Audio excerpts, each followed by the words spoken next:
ये जो पीछे पहाड़ी देख रहे हैं आप, इसने इस व्यू को बहुत ही प्यारा बना दिया है।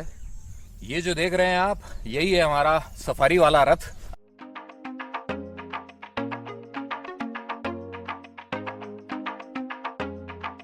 सामने से आ जाए कोई गाड़ी तो समझो मामला गड़बड़ है। वैसे असली एडवेंचर तो अब होना है। ये देखिए सामने।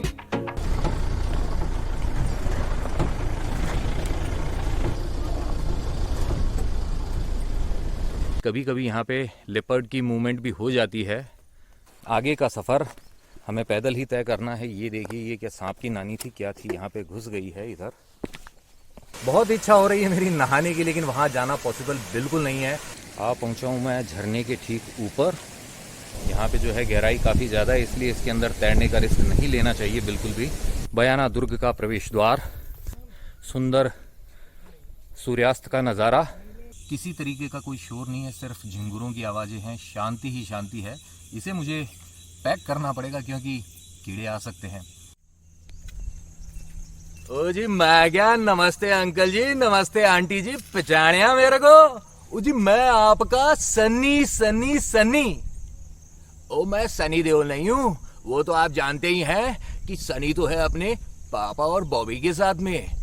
मैं तो हूँ आप सबका अपना मनीष और स्वागत करता हूँ आपका इस हरे भरे व्लॉग के अंदर, क्योंकि ये जो जगह है काफी हरी भरी है। इस जगह आकर मुझे काफी सुकून मिल रहा है और आपकी आंखों को मिलेगा सुकून जब आप देखेंगे इस जगह के नज़ारे। तो सबसे पहले आपको बताता हूँ ये जगह है कौन सी।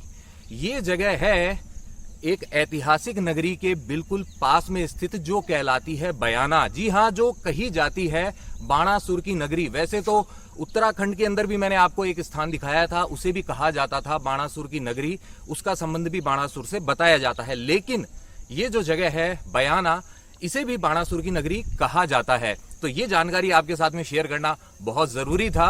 और इस बयाना के पास में ही, जी हाँ, 10-12 किलोमीटर की दूरी पर ही है यह हरा भरा प्यारा सा स्थान, जहां मिलता है सुकून। बंद बरेठा इको रिसोर्ट इसका नाम। तो मुझे इस स्थान के बारे में पता चला था मेरे एक दोस्त के द्वारा। उसने मुझे बताया था कि बयाना के पास में ही एक ऐसा रिसोर्ट है जहाँ पे काफी अच्छी फीलिंग आने वाली है मुझे यहाँ पर। तो सबसे खास बात यह है कि इस रिसोर्ट के अंदर पिक एंड ड्रॉप की फैसिलिटी भी है। जो पीछे गाड़ी दिख रही है, यही गाड़ी मुझे बयाना स्टेशन से यहाँ लेके आई थी, 12 किलोमीटर की दूरी तय करके। और जयपुर से मैंने अपनी यात्रा की शुरुआत की थी। वहाँ से ट्रेन आती है, 6 घंटे का समय लगा। बाकी बसेस से भी इसकी जो कनेक्टिविटी है वह बहुत अच्छी खासी है। भरतपुर जो है यहाँ से 45 किलोमीटर करीबन दूरी पर स्थित है। तो आप अगर भरतपुर भी आते हैं तो यहाँ आप इजीली पहुँच सकते हैं। बहुत ज़्यादा लोग इस स्थान के बारे में नहीं जानते हैं। नया स्थान है यह, लगभग 4 साल हुए हैं इसे शुरू हुए। तो रिसोर्ट से जुड़ी हुई बातें आपको और बताऊंगा, जानकारी मैं थोड़ी देर में दूंगा। उससे पहले हमें करना होगा रिसोर्ट के अंदर प्रवेश। अब आपको शुरू से दिखाना जरूरी है ना, तो आइए मेरे साथ।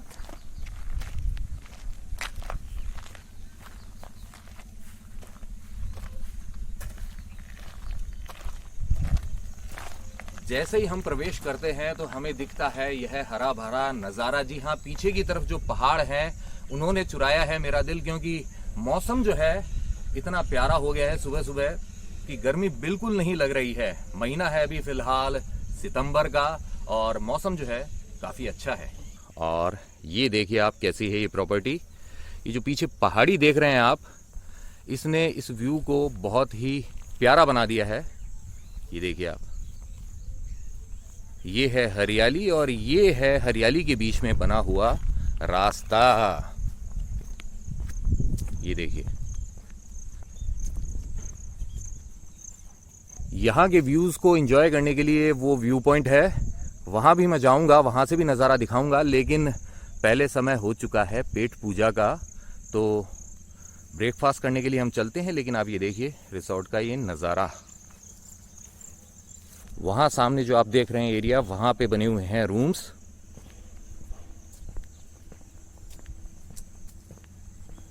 और ब्रेकफास्ट करने के लिए हमें जाना होगा इस तरफ।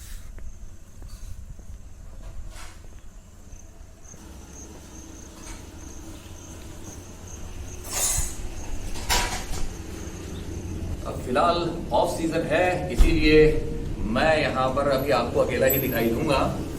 वैसे मेन जो सीजन होता है यहाँ पे आने का वह रहता है बरसात का। तो बरसात का मौसम जा चुका है, मैं थोड़ा लेट हो गया हूँ, और उससे भी बढ़िया मौसम आने वाला है सर्दियों का।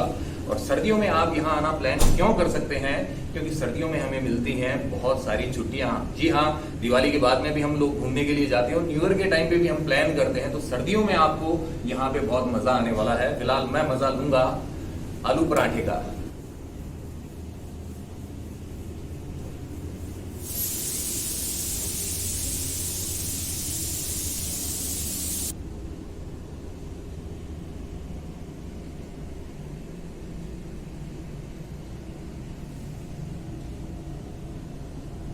अच्छे ब्रेकफास्ट के साथ में अच्छा व्यू हो, इससे बढ़िया बात क्या हो सकती है।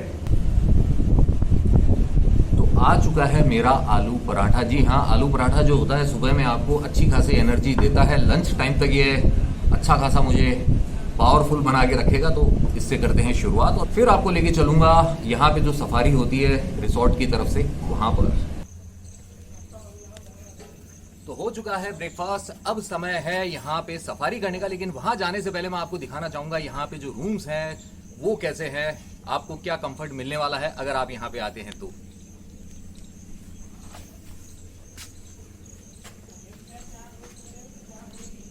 तो ये देखिए, ये है लॉबी एरिया। 5 रूम है इस तरफ और एक रूम है छठा इस तरफ। अभी आपको दिखाता हूँ, और उससे पहले मैं आपको बताना चाहता हूँ कि इस व्लॉग में जो आप एक जगह देखेंगे वो है ये खूबसूरत वाटरफॉल। आइए अब आपको रूम्स भी दिखाता हूँ।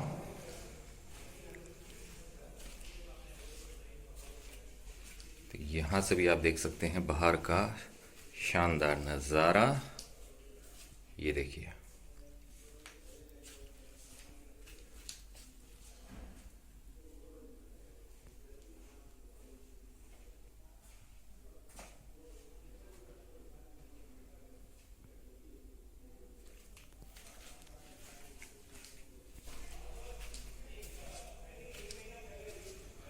वो है हमारा वाला रूम। रूम से दिखता है बाहर का ही हरा भरा नज़ारा। देखिए आप, वहाँ है वो रेस्टोरेंट जहाँ पे ब्रेकफास्ट किया था।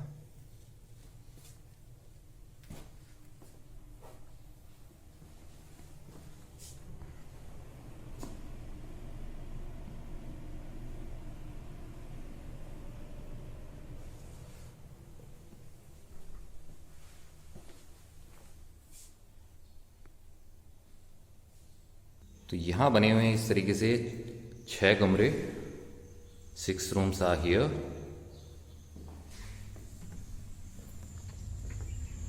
ये है पीछे का नज़ारा।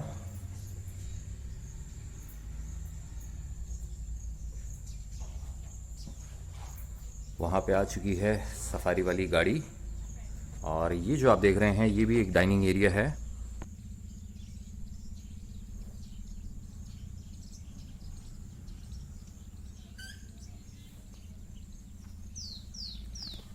इसे भी देखते हैं चलने से पहले।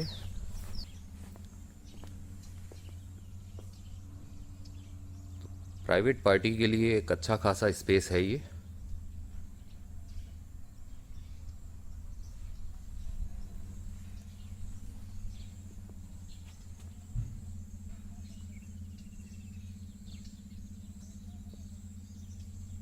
यहाँ आने का डिसीजन लेने का एक रीज़न ये भी है कि फ़िलहाल मैं हूँ अभी राइटिंग मोड के अंदर। मैं अभी एक कहानी पर काम कर रहा हूँ और मुझे चाहिए था सुकून, शांति वाला स्थान। इसीलिए मैंने बंद बरेठा इको रिसोर्ट को चुना। ये जो देख रहे हैं आप, यही है हमारा सफारी वाला रथ। आइए इसमें होते हैं सवार।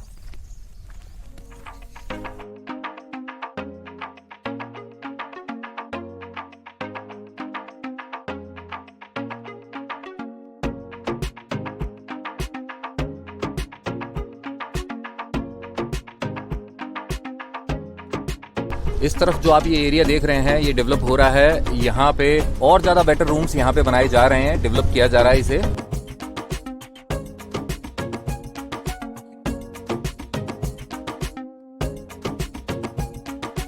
ये है मेन कंपाउंड में जाने का रास्ता जो आपने देखा था ब्लॉग की शुरुआत में, और वो रहा व्यू पॉइंट।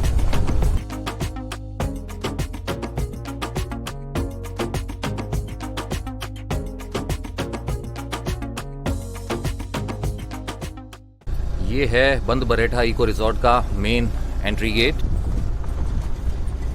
ये देखिए पहाड़ियों से घिरा हुआ यह स्थान है, तो बारिश के मौसम में भी आपको बहुत आनंद आने वाला है।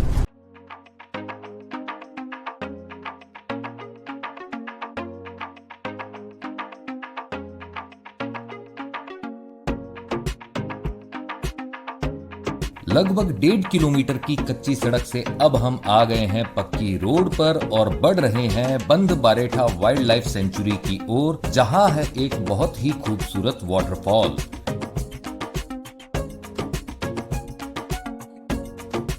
यहां है बंद बारेठा डैम की दीवार, जिसे हम देखेंगे वापस आते हुए।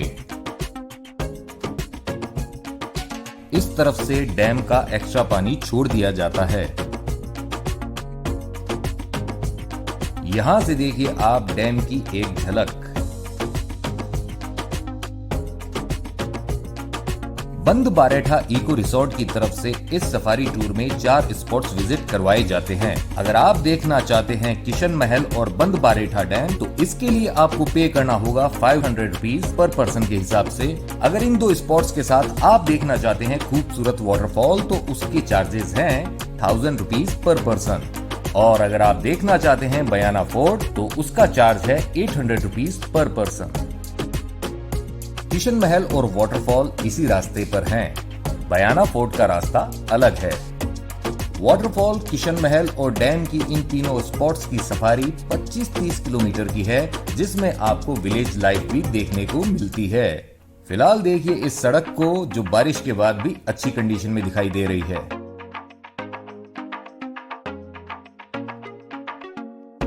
पक्की रोड से अब हम फिर से आ गए हैं कच्ची सड़क पर और खेतों में लहरा रहा है बाजरा, क्योंकि ये टाइम है बाजरे की फसल का।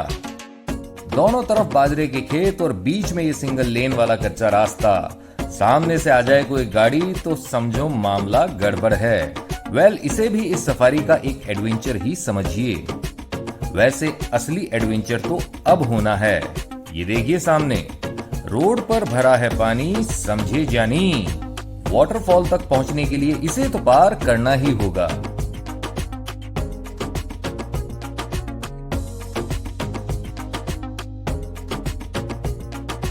वैसे भी ये वाला एडवेंचर डेली नहीं मिलता है, और ना ही डेली देखने को मिलती है ये वाली रियल विलेज लाइफ, क्योंकि ये कोई फिल्मी गांव नहीं है, बल्कि है असली गांव, जहां बसता है हमारा असली भारत। शहरों की दौड़ती भागती जिंदगी से दूर है यहाँ शांति सुकून वाला जीवन। अब हम आ गए हैं गांव से बाहर और बढ़ रहे हैं वाटरफॉल की ओर, जो अब ज्यादा दूर नहीं है। तो ये है बंद बारेठा नेशनल पार्क का पथरीला चट्टानों वाला रास्ता। हिचकोले खाते आगे बढ़ रही है हमारी सवारी स्टॉर्म।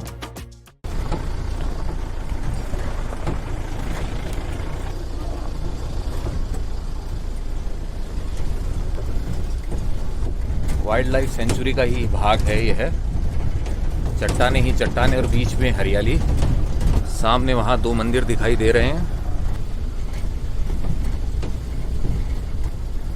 जय हो प्रभु, जय माता की। तो इस वाइल्ड लाइफ सेंचुरी एरिया के अंदर फिलहाल लिया एक छोटा सा ब्रेक यहाँ का नज़ारा देखने के लिए। तो व्यू पॉइंट जो मुझे है वो यही स्थान लगा, तो यहाँ से एक बार आपको दिखाता हूँ चारों तरफ का नज़ारा। अब जाएंगे हम लोग यहाँ इस तरफ, ये जो रास्ता देख रहे हैं आप, से नीचे की तरफ, और वहाँ पे दिखाई दे रही है जल राशि, यानी कि वहाँ पे है पानी। और ये देखिए आप, यहाँ जो लोकल्स हैं उनसे पता चला है कि कभी कभी यहाँ पे लेपर्ड की मूवमेंट भी हो जाती है। किस्मत अच्छी कही जाए या खराब कही जाए कि लेपर्ड के दर्शन हो जाए, क्योंकि फिर भागने का कोई मौका नहीं रहेगा। शहरी जीवन से दूर आकर जब ऐसे नज़ारे देखते हैं तो सच में बहुत अच्छा लगता है। मैं तो हूँ ही प्रकृति प्रेमी, तो मुझे तो ऐसे नज़ारे हमेशा से ही लुभाते हैं। चलिए चलते हैं।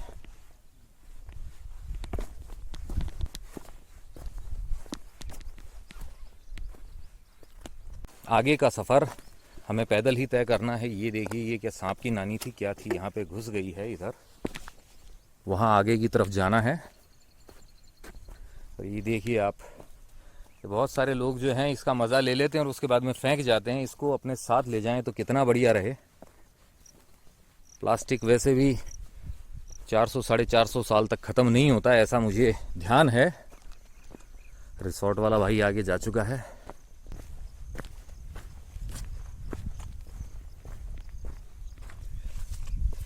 तो ये जो निशान है यह गवाही दे रहे हैं कि जो पानी है पहाड़ी का वो बहता हुआ यहीं से आगे जाता है और वहाँ इकट्ठा हो जाता है।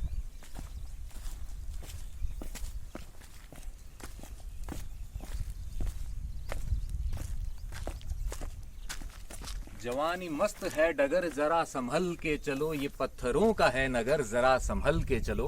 तो संभल के चलते हैं।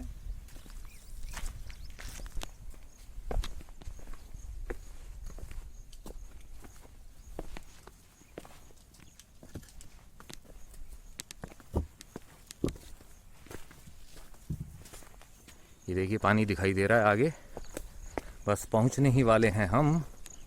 फिलहाल सूर्य देव ने आगे अपना क्रोध दिखा दिया है, थोड़ी सी गर्मी हो गई है, लेकिन जो नज़ारा दिख रहा है पीछे का वो बड़ा रिफ्रेशिंग है।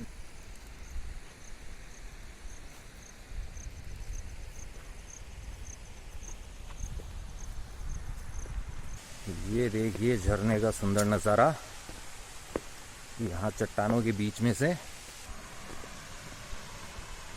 ओहो, यहाँ पे तो भैंसों का स्विमिंग पूल बना हुआ है। ये देखिए सबसे ज़्यादा आनंद तो यही ले रही हैं जल क्रीड़ा का। ये देखिए आप इनके एक्सप्रेशंस देखिए, राजू श्रीवास्तव याद आ जाते हैं मुझे। और अब देखिए आप शानदार नज़ारा, यहाँ से पूरा दृश्य दिखाई दे रहा है। यहाँ पे ये देखिए बारिश के समय और ज़्यादा पानी होता है यहाँ।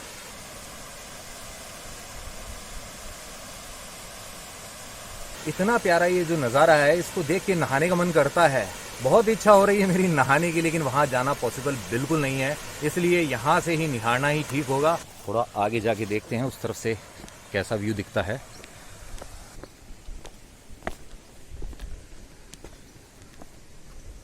आ पहुँचा हूँ मैं झरने के ठीक ऊपर।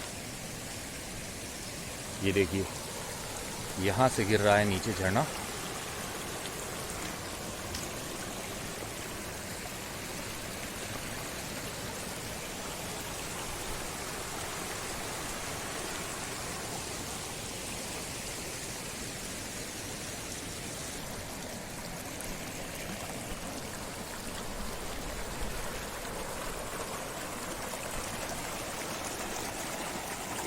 थोड़ी देर पहले वहाँ पे था मैं। अब फिलहाल यहाँ पे मैं 5-10 मिनट जो है सुकून से बिताऊंगा, कुछ नहीं करूँगा, बस इस नज़ारे को एंजॉय करूँगा। और यहाँ से फिर मैं आपको लेके जाऊँगा बांध बरेठा या बंद बरेठा पर, जिसके नाम पर है हमारे रिसोर्ट का भी नाम।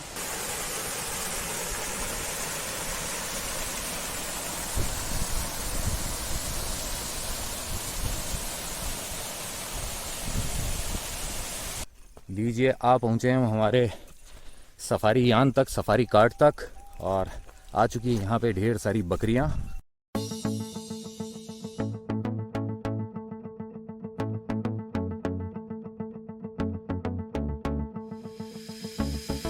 अब जा रहे हैं हम किशन महल की ओर। अगर रास्ते में पानी भरा हुआ नहीं मिला तो हम किशन महल पहुंच जाएंगे, नहीं तो यार बैरंग लिफाफे की तरह वापस लौट जाएंगे।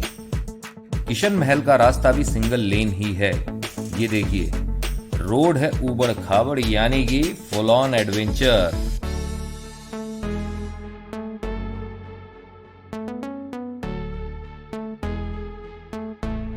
किशन महल का रास्ता ब्लॉक है, आगे पानी आया हुआ है रास्ते पे, तो यहाँ से जाना पॉसिबल नहीं होगा। रोड पर भरे पानी ने मेरी किशन महल देखने की इच्छा पर पानी फेर दिया है। कोई नहीं, थोड़े टाइम बाद वापस आ जाएंगे। फिलहाल चले जा रहे हैं हम बंद बारेठा डैम की ओर, और अब गाड़ी दौड़ रही है ऑन द पक्की रोड। एक बार फिर से हम गुजर रहे हैं डैम से। जल्दी ही हम होंगे बंद बारेठा डैम की दीवार पर। आगे उस तरफ दिखाई दे रहा है किशन महल, लेकिन रास्ता पानी से बंद था, इसलिए लौटना पड़ा।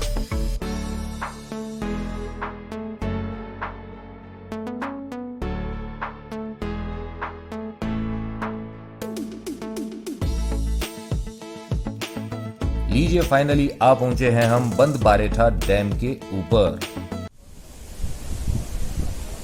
ये दूर तक जो आप ये जलराशि देख रहे हैं, अथाह जलराशि, यह बंद बरेठा डैम का ही भाग है।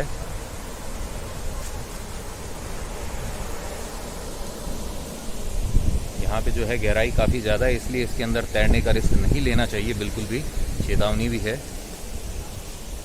यहाँ लगे हैं ये आम के पेड़, जिनसे है यहाँ पे छाया।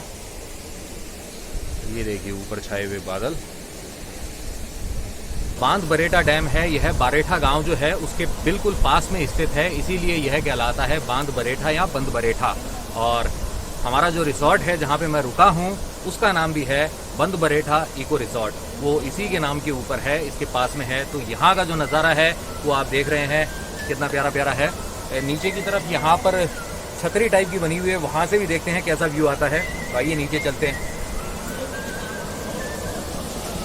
ये देखिए यहाँ बनी हुई है ये छतरी, व्यू पॉइंट कह सकते हैं आप इसे। यहाँ पे देख सकते हैं आप जो गंदगी काफ़ी है, इसकी सफाई की ज़रूरत है। बहुत बढ़िया स्पॉट है ये एक, और टूरिज़्म के हिसाब से इसे अच्छा डेवलप किया जा सकता है। एक्टिविटीज़ अगर यहाँ पे शुरू की जाएँ तो मैं तो यही कहूँगा सरकार को ध्यान देना चाहिए। और ये देखिए इसके पास में भी है ये पहाड़ी, देखिए। अब मेरी इच्छा है सर्दियों में यहाँ आकर वापस से इसे देखने की। फ़िलहाल तो मैं राइटिंग के मोड में हूँ, इसीलिए मैं यहाँ पे आया हूँ ताकि थोड़ा घूम लूँ, अपने दिमाग को रिफ़्रेश कर लूँ, और फिर मेरा जो राइटिंग वाला जो वर्क है, जो मुझे करना है, मेरी जो कहानी है, मैं उसे पूरा कर लूँ। वैसे आधी हो चुकी है, अभी आपको बताना चाहूँगा, देखते हैं पूरी कब होती है।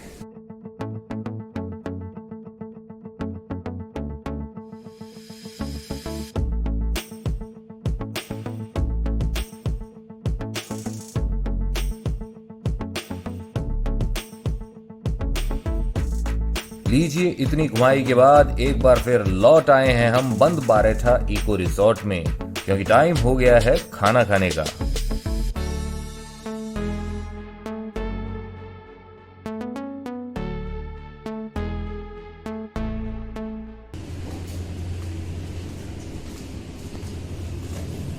तो टाइम हो चुका है लंच का, अभी खा पी के थोड़ी सी एनर्जी लेनी होगी, और उसके बाद में फिर हम निकलेंगे कहीं और घूमने के लिए।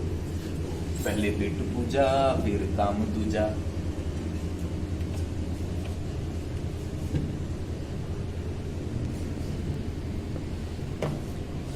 प्याज बिना चैन कहाँ रे। लाइफ में प्यार मिलता है तो अच्छा लगता है, और प्याज मिलता है तो भी अच्छा लगता है, और ऐसे व्यू के साथ में खाने का मजा जो है वो डबल हो जाता है। लंच के बाद में कर लिया है 2-3 घंटे विश्राम, अब हो चुकी है शाम, तो अब जाके करते हैं दर्शन यहाँ के प्रसिद्ध बयाना फोर्ट के, जो कि हमारे भारत देश के बहुत बड़े जो किले हैं उनमें से दूसरा स्थान रखता है। पहला स्थान है चित्तौड़गढ़ के किले का। चित्तौड़गढ़ के किले के निर्माण से पहले जो सबसे विशाल किला होता था वो होता था बयाना दुर्ग, और इसका है ऐतिहासिक महत्व, तो वो मैं आपको बताऊंगा वहाँ चलने के बाद में। तो चलिए अब चलते हैं, करते हैं शाम की घुमाई की शुरुआत।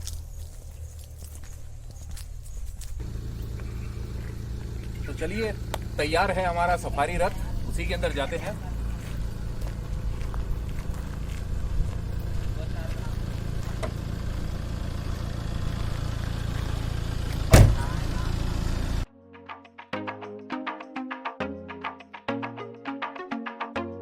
बयाना फोर्ट जाने के लिए हमें जाना होगा बयाना शहर में, क्योंकि उसकी बाहरी सीमा पर पहाड़ी पर स्थित है बयाना का ऐतिहासिक दुर्ग।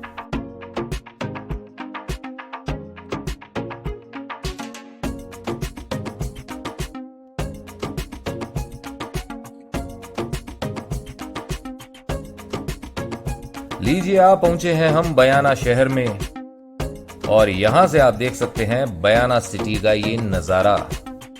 देखिए, काफी लंबी है ये पहाड़ी जिस पर है ये फोर्ट। अब दिखाई दी है मुझे किले की पहली झलक। देखिए, वहां सामने पहाड़ी पर दिख रहा है बयाना फोर्ट। बयाना फोर्ट तक पहुंचने के लिए पकड़नी होगी अब हमें ये पतली गली।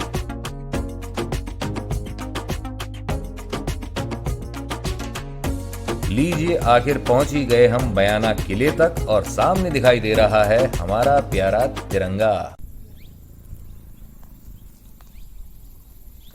तो ये पर्वत श्रृंखला जो है काफ़ी लंबी है और ये जो सीढ़ियां हैं अब जाना होगा इनसे ऊपर की तरफ। बयाना दुर्ग के बारे में बताना चाहूँगा कि इसका जो इतिहास है लगभग 2000 साल जो है उनसे भी पुराना बताया जाता है। इस किले का निर्माण करवाया था मथुरा के जो यदुवंशीय जादौन राजपूत शासक थे विजयपाल जी, उन्होंने, और वो सन था 1040। जी हाँ, 1040 में विजयपाल जी द्वारा इस बयाना दुर्ग का निर्माण करवाया गया था। वैसे बताया जाता है, इतिहासकार मानते हैं कि यहाँ पर जो किला है यह काफी पहले से बना हुआ था। विजयपाल जी ने उसको अच्छे तरीके से बनाया था और उसका विस्तार किया था। तो एक समय में यह होता था हमारे भारतवर्ष का सबसे विशाल किला। चित्तौड़गढ़ के दुर्ग के निर्माण के बाद में इसका जो टाइटल है पहले स्थान वाला वो छिन गया, यह पहुंच गया दूसरे स्थान पर, नंबर 1 पे हो गया चित्तौड़गढ़ दुर्ग। और बाणासुर की नगरी जो है बयाना, उसके अंदर यह स्थित है। और बाणासुर की जो बेटी थी उषा, उनका प्रेम संबंध हुआ था भगवान कृष्ण के जो पौत्र थे अनिरुद्ध, उनके साथ में। तो इस नगरी का संबंध भगवान कृष्ण से इस हिसाब से है, ऐसा माना जाता है।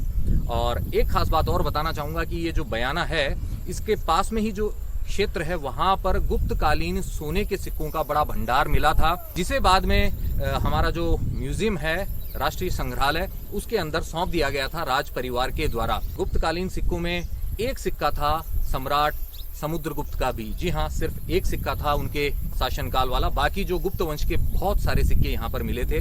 तो अब चलते हैं ऊपर और देखते हैं कैसा है आज के समय के अंदर बयाना का ये दुर्ग। शाम हो चुकी है, सूर्य देव जाने को आतुर हैं, इसलिए थोड़ा जल्दी जाना होगा। ये देखिए यहाँ बैठे हैं वानर, लंगूर, काले मुंह वाले। उस द्वार से आ चुके हैं हम यहाँ ऊपर, और ये देखिए आप नज़ारा।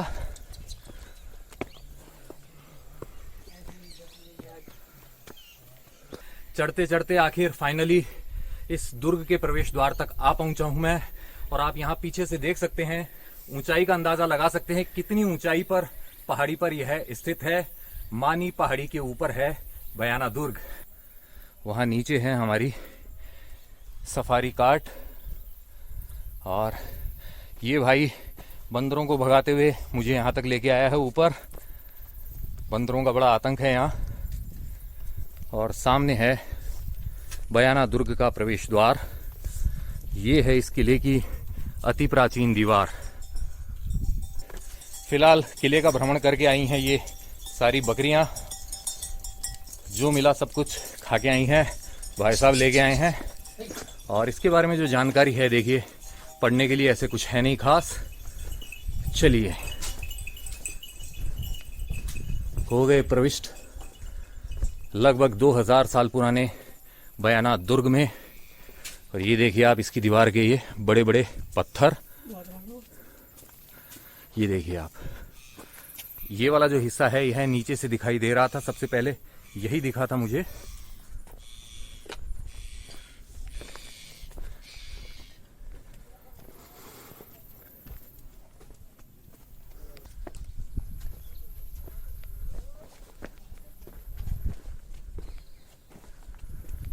ये आ गया किले का दूसरा प्रवेश द्वार,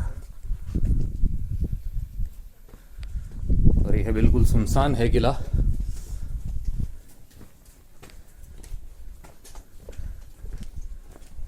ये आ गया तीसरा द्वार।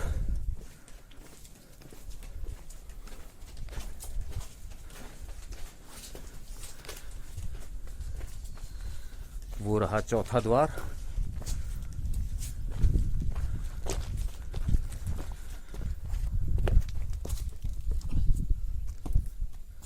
ये है चौथा प्रवेश द्वार।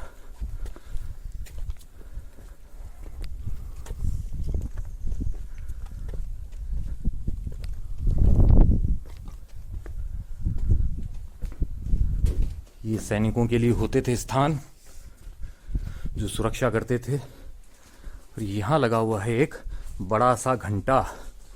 क्या यह फरियाद के लिए होता था या किसी और काम के लिए, यह मुझे नहीं पता। फिलहाल मेरी यही फरियाद है कि यहाँ पे कोई सरकारी गाइड होता जो मुझे इस किले के बारे में जानकारी देता, लेकिन फिलहाल ऐसा नहीं है। तो अपने आप में जितना एक्सप्लोर कर पाऊंगा आपको दिखाता हूँ। वैसे शाम भी होने ही वाली है।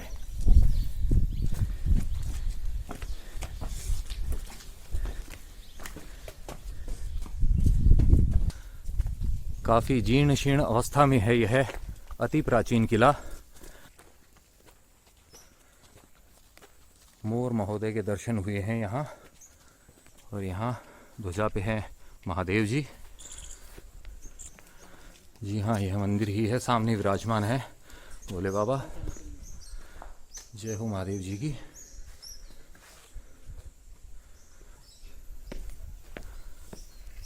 और इस तरफ बना हुआ है एक टावर टाइप का कुछ स्ट्रक्चर। ये कोई महल है इस किले के अंदर।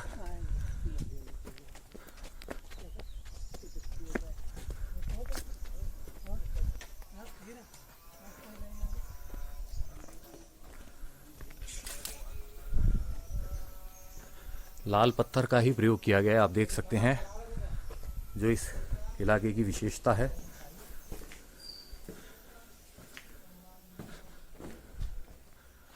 और ये देखिए आप,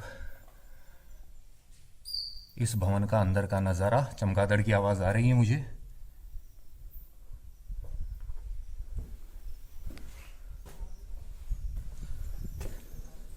उस तरफ पता लगा है कि तोप है।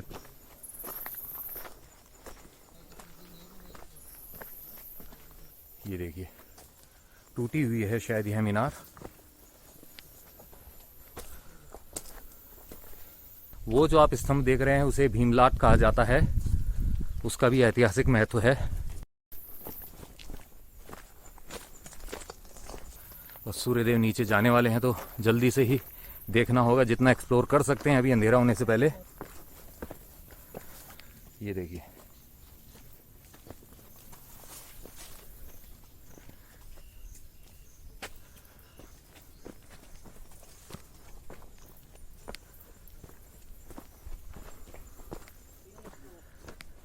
यहां से देखेंगे अब सनसेट का नज़ारा।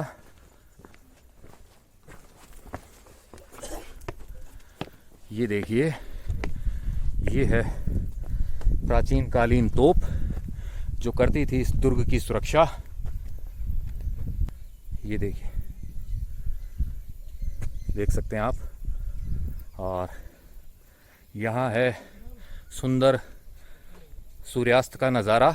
ये आप देख रहे हैं इस दुर्ग की सुरक्षा दीवार दूर तक फैली हुई। यूं ही यह दुर्ग जो है भारत का दूसरा सबसे विशाल दुर्ग नहीं कहलाता है।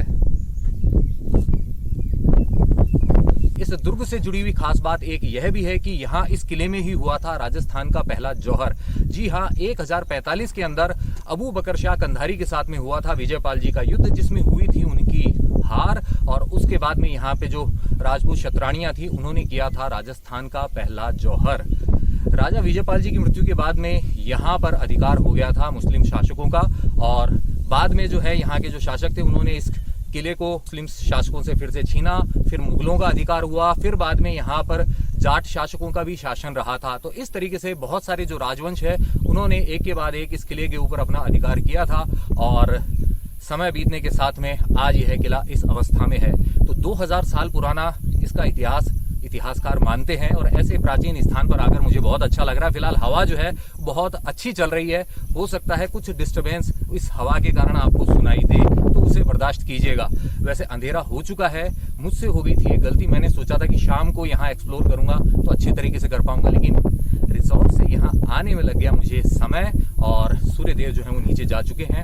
और सबसे खास बात ये भी है कि यहाँ पर आपको किला घुमाने के लिए मुझे कोई गाइड जैसे होना चाहिए वैसा दिखा नहीं था। अर्ली मॉर्निंग यहाँ पे आइए ताकि आप इस किले को देख सके। आखिर यह भारत का दूसरा सबसे विशाल दुर्ग है।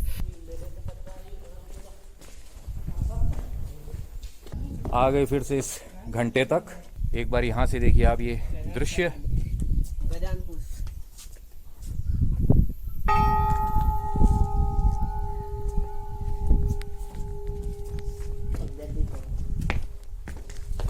अब नेक्स्ट टाइम जब भी आऊंगा मैं थोड़ा समय लेके आऊंगा और सुबह आने का प्रयास करूंगा ताकि इस किले को अच्छे से देख सकूं। आ पहुंचा हूं मैं फिर से बंद बरेठा इको रिसोर्ट के अंदर बयाना किले के दर्शन के बाद में। और अब आप देखिए रात का नज़ारा है कुछ ऐसा।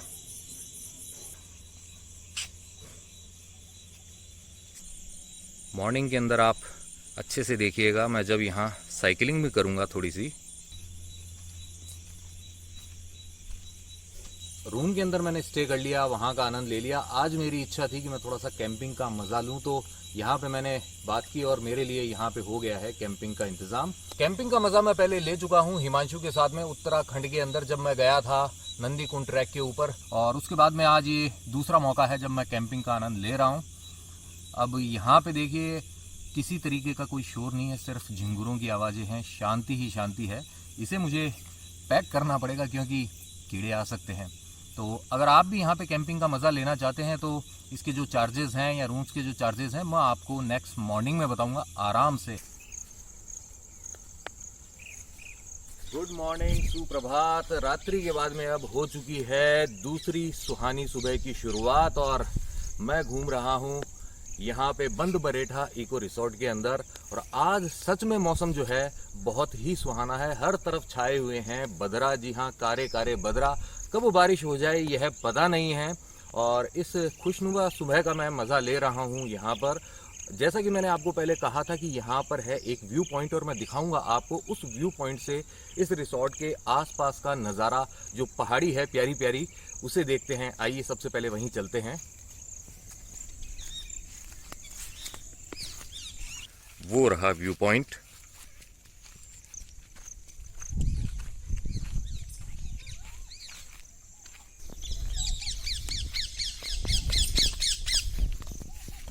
बहुत सारे तोते हैं यहाँ पर।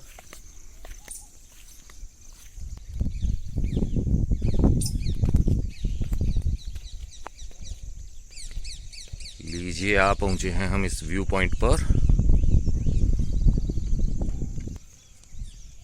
और ये देखिए आप चारों तरफ का हरा भरा नज़ारा।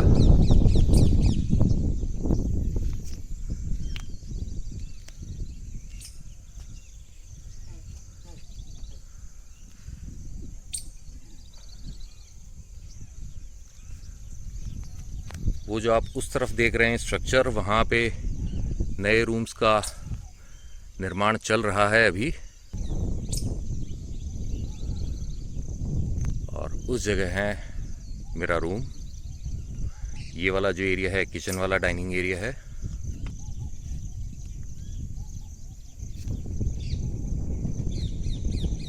जैसा कि आप जानते हैं कि आने वाली है सर्दियाँ, तो है छुट्टियों का मौसम। तो अगर आपके पास में 5-7 दिन का समय है तो आप यहाँ आना प्लान कर सकते हैं।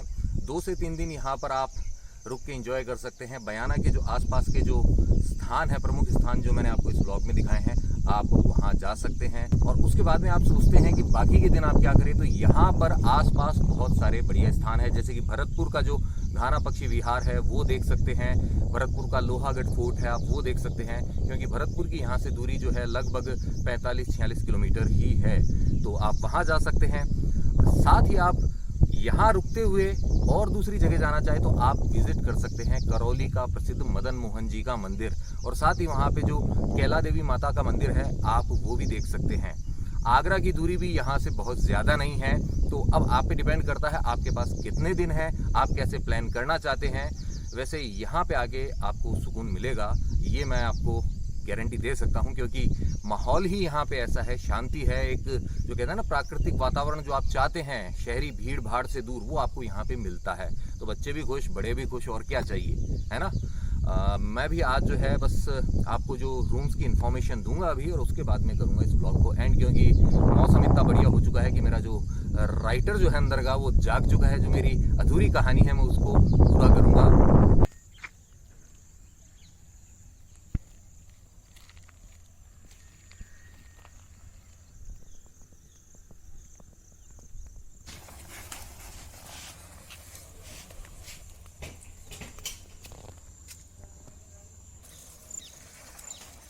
तो मुझे मिल गई है यहाँ पर ये साइकिल, और बचपन के दिन मुझे याद आ गए हैं। साइकिलिंग करने का एक अलग ही मज़ा है। आप अगर साइकिलिंग करना चाहते हैं तो आपके लिए भी अवेलेबल हो जाएगी।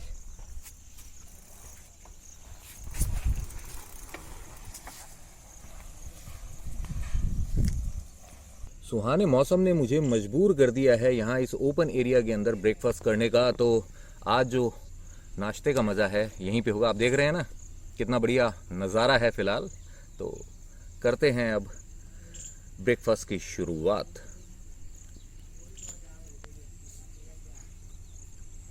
अब बारी है आपको यहाँ के चार्जेस बताने की। तो जो यहाँ पे 6 रूम्स हैं उनके चार्जेस हैं 2500 आपके एक दिन के स्टे के। इसके अंदर जो ब्रेकफास्ट है वो इंक्लूडेड है। अगर आप रुकना चाहते हैं मेरे तरीके से, जैसे मैं रुका था टेंट के अंदर, थोड़ा कैंपिंग का मज़ा लेना चाहते हैं, तो उसके अंदर आपको पे करने पड़ेंगे 1500 रुपीज़। 2 लोगों के लिए हैं ये चार्जेस, और इसमें भी ब्रेकफास्ट जो है इंक्लूडेड है। तो अब आप अगर चाहते हैं कि आपका थोड़ा सा फ़ायदा हो जाए, और अगर यहाँ आप आते हैं तो आपको क्या करना होगा, आपको मेंशन करना होगा मेरा नाम और मेरे चैनल का नाम। उससे आपको मिल जाएगा 10% का डिस्काउंट। ऐसा मुझे इन लोगों ने कहा है, तो डेफिनेटली आपको मिलेगा ही। सब कुछ दिखा दिया, सब कुछ बता दिया। तो अब वक्त हो गया इस व्लॉग को यहीं पे एंड करने का, क्योंकि अब मेरे अंदर का जो राइटर है वो कुल बुला रहा है स्टोरी को पूरा करने के लिए। तो लेता हूँ आपसे विदा इस व्लॉग के अंदर। मिलूंगा अगले व्लॉग के अंदर। अगर आपको ये व्लॉग पसंद आया है तो आप जानते हैं आपको करना क्या है। आपको इसे लाइक करना है, शेयर करना अपने नियर एंड डियर वंस के साथ में, साथ ही कमेंट करके पहुंचाने हैं आपके विचार मुझ तक। इस व्लॉग के थ्रू जो पहली बार चैनल पे आए हैं उनसे यही है कहना कि जो सब्सक्राइब बटन है इसे दबा दे और साथ ही प्रेस कर दे बेल आइकन को और चुन ले ऑल वाले ऑप्शन को। इसका फायदा ये होगा भविष्य में जो भी व्लॉग्स आएंगे उनकी नोटिफिकेशन आप तक अपने आप आएंगे, आपको ढूंढना नहीं पड़ेगा। अगर आप मेरे साथ कनेक्ट होना चाहते हैं इंस्टाग्राम पर, तो ये जो आईडी डिस्प्ले हो रही है इसे सर्च कीजिए, कनेक्ट हो जाइए मेरे साथ इंस्टाग्राम पर। जाते जाते आपसे बस इतना ही है कहना कि यत्र तत्र सर्वत्र घूमते रहिए, घुमाते रहिए, लाइफ में हमेशा मुस्कुराते रहिए।